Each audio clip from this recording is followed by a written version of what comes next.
Nessa terça-feira, uma série de pesquisas Quest divulgadas mostrou como está a disputa presidencial no primeiro turno em 17 estados e no Distrito Federal.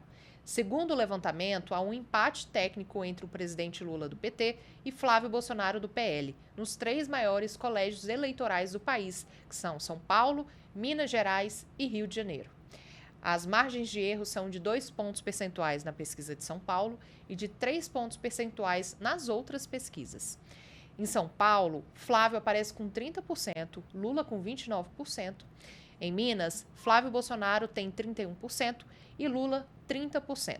No Rio de Janeiro, Flávio Bolsonaro tem 31% e Lula 29%. É um cenário muito apertado. É um cenário muito apertado, mas diante dos números que estão colocados, parece que o Lula está em vantagem, porque nas eleições de 2022 ele perdeu nos colégios eleitorais do Rio de Janeiro e São Paulo para o ex-presidente Jair Bolsonaro e venceu em Minas Gerais com uma diferença de menos de meio ponto, sendo que no quarto maior colégio, que a Quest não abordou nesta pesquisa, que é a Bahia, o Lula venceu em 415 dos 417 municípios. Então, se o Lula mantiver essa diferença em relação ao Flávio Bolsonaro em colégios eleitorais onde ele não é favorito e alargar essa diferença no Nordeste, o Lula pode decolar. Sérgio, o que te chama a atenção nesse resultado da Quest divulgado ontem?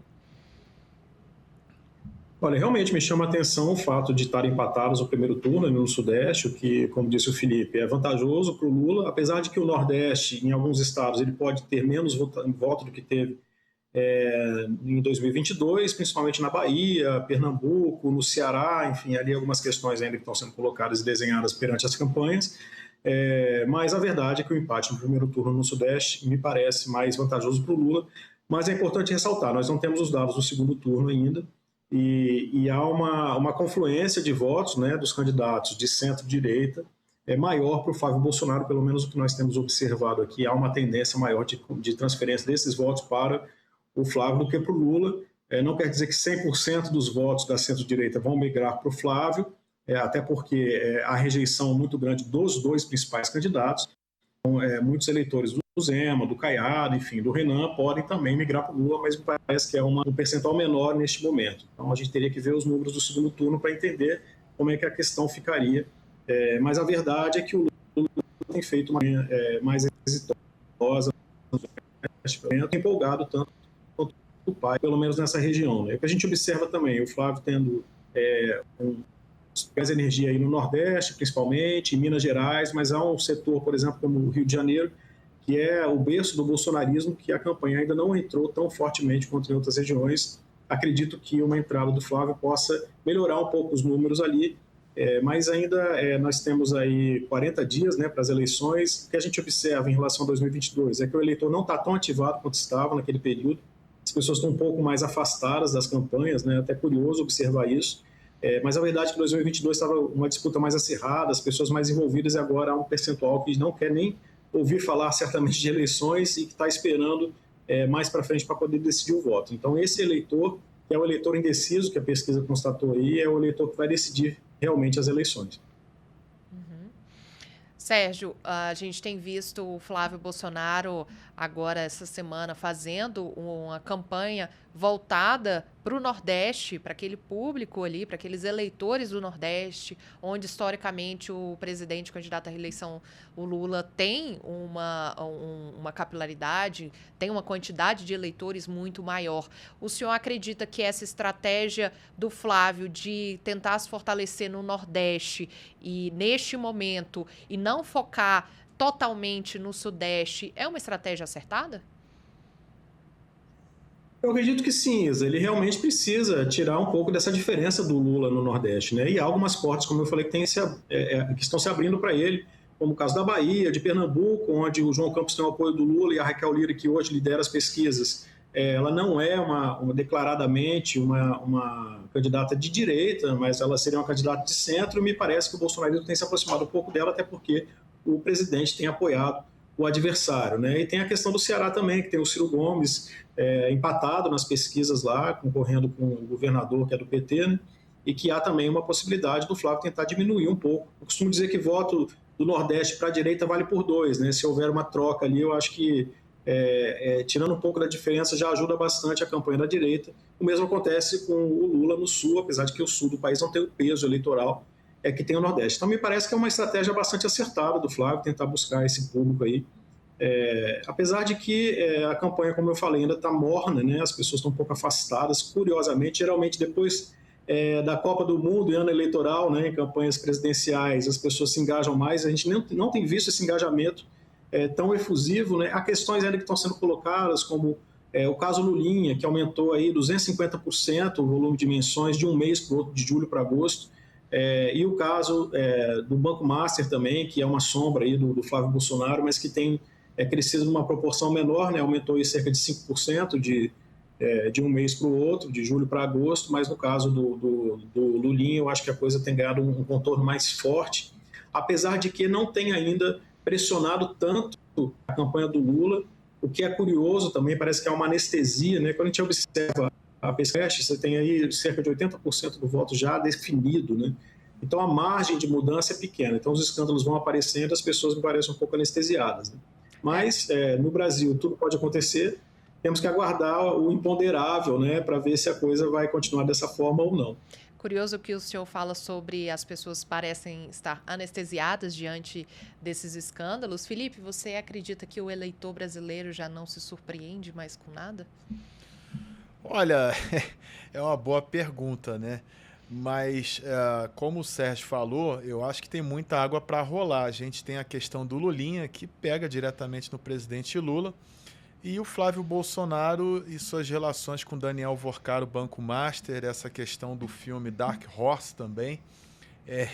O ministro do Supremo Tribunal Federal, Flávio Dino, pediu à Polícia Civil de São Paulo, né, as provas que estão sendo obtidas. Então, isso pode ganhar tração nesse mês agora de setembro, né?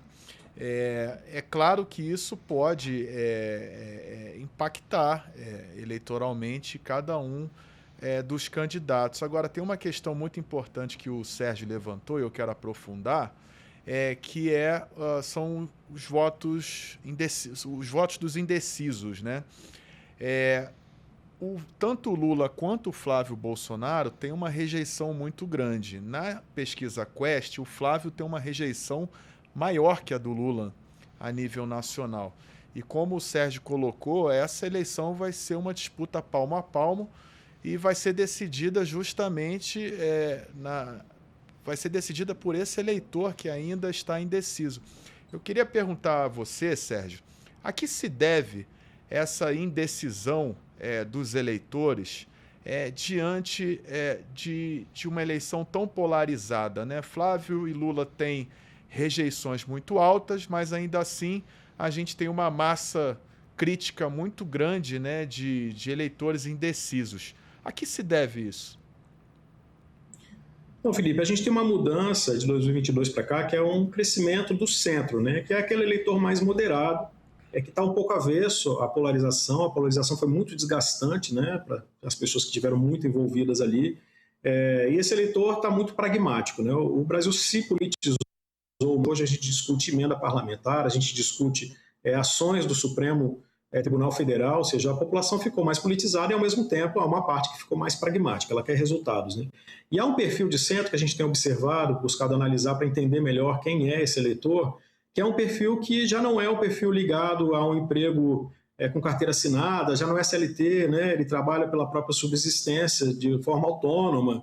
Ele não gosta de ações mais assistencialistas, né? E me parece que tanto a esquerda quanto a direita mantém um discurso assistencialista, né? Ou seja, nós não temos aí na direita bolsonarista um posicionamento extremamente liberal, né? Nós temos aí o Renan, temos o Zema com uma postura um pouco mais liberal, para a Bolsa Família, etc. Esse discurso não encampa na campanha do Flávio Bolsonaro. Então é uma direita um pouco focada em questões sociais que usualmente são de esquerda. E a esquerda, obviamente, já tem esses programas que são colocados aí. E esse grupo que trabalha de forma autônoma, ele não se sente incluído. E, aliás, é o contrário, né? Ele acha que ele tem pagado benefícios que ele não acaba se beneficiando. Então, esse grupo, ele é um grupo bastante pragmático, ele quer saber o que vai melhorar para ele. Há uma questão nesse ponto que é negativa para o Lula, que é a ideia dos impostos, né? Foi colocada aí na narrativa eleitoral uma ideia de aumento de imposto no governo Lula, está bastante estabelecido nas redes sociais, que é um universo que a gente aborda aqui para entender melhor essas discussões. Isso é um problema aí para o Lula, apesar de, por outro lado, há também programas como o Desenrola, né? Programas de estímulo à compra de carros e motos para utilização em serviços de transporte, de passageiros, enfim, há questões aí que o governo vai tentando pontuar, mas a verdade é que esse eleitor de centro ele não se sente aí muito abarcado por isso, e o governo vai tentando trazer algum alento, mas é um eleitor que está olhando para os dois candidatos de uma forma a não se sentir bastante incluído ali. Então, acho que é um problema, e esse eleitor ele vai aguardar até o final para ver quais são realmente as propostas que virão, né, para poder se decidir. Então, é uma mudança até social que o Brasil atravessa, que traz esse eleitorado um pouco diferenciado. E a outra questão, só para complementar aqui, é o envelhecimento do eleitorado, né? Hoje nós temos 20% do eleitorado brasileiro com mais de 60 anos. É uma mudança significativa, né? As pessoas têm vivido mais no Brasil, isso é notório, né? É registrado, e as pessoas, então, tendem a buscar também algumas questões aí. É um grupo que não está sendo muito observado pelas campanhas, não há um discurso pronto para esse pessoal. Eu acho que isso, ao longo das próximas semanas, é capaz de mudar, porque as pesquisas vão mostrar que esse eleitorado precisa de algum alento. Tá certo.